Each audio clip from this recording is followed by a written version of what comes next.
Grabe ang naging epekto ni Coach Tim Cone sa ating mga big man, especially sa kanilang liga sa ibang bansa. So eto mga idol, weekly update tayo sa mga kababayan nating naglalaro overseas at unahin na natin dyan si Kai Sotto. So far so good mga idol ang nilalaro ng big man sa ongoing season ng Japan B-League. Even though na hindi ganon kaganda yung naging record nila so far, as of now kasi mga idol meron na silang 6 na panalo at 15 talo at nasa rank 7 ng Koshigaya Alpha sa standing dito sa kanilang bracket. Pumapangalawa si Kai Sotto sa kanilang kupunan pagdating sa scoring with 13.8 points, 10.2 rebounds and 1.2 blocks per game. At naunguna sa Koshigaya Alphas pagdating sa field goal with 52.2% habang 47.4% naman pagdating sa 3-pointer. Hope so maging consistent ang ganitong performance ni Kai Sotto para mapansin muli ng NBA. Habang si Carl Tamayo mga idol, what a performance huling laban nila sa Korean Basketball League sa kabila ng malamig na temperatura ngayon sa kanilang bansa. Nagtala si Tamayo ng almost triple-double kontra sa kupunan ng isa pa nating kababayan na si Justin Gutang. 17 points, 10 rebounds and 6 assists while shooting 8 of 19 from the field.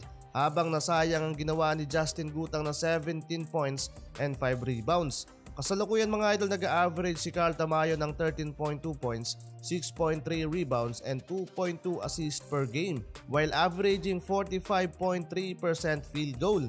Halimaw mga idol, etong ating mga Gilas big man so far naman para kay AG Edo limitado pa sa playing time. Pero nakapaglaro na siya mga idol para sa Nagasaki Velka sa B-League at nag-average lang ng 6 points and 5 rebounds per game. Nag-iba na talaga mga idol yung galawan ni Edo mula nang magka-injury. Habang si Dwight Ramos naman mga idol, maganda din ang pinakitang performance niya para sa Livanga Hokkaido. Huling laban nila kontra yan kana Matthew Wright, pareho nilang pinangunahan ng kanilang kupunan, parang Battle of Pinoy Import sa B-League. Sobrang dikit ng laban mga idol, up by 1 point lang ang lamang ng team ni Dwight.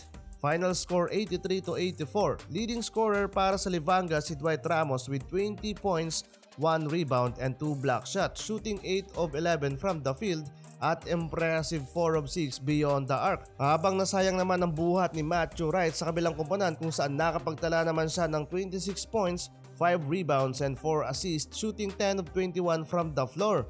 Simula mga idol, ang naging campaign nila sa Gilas Pilipinas under ni Coach Tim Cone naging maganda mga idol yung takbo ng career ng ating mga kababayan sa kanilang kumpunan, lalo matapos yung naging laban nila sa New Zealand at Hong Kong sa second window ng FIBA Asia Cup Qualifiers mas lalong bumagsik yung ating mga big man. Siya nga pala mga idol, dahil sa pagdadamot ng production ng PBA sa mga content creator, ipapaalam ko lang mga idol, magiging limitado na lang ang mga balitang ilalabas natin patungkol sa PBA at ang channel na ito ay unti-unti nating ibubukas at para mabigyan ng pagkakataon na maipromote ang ating mga kababayan na naglalaro sa ibang bansa. Maraming salamat idol sa iyong patuloy na suporta.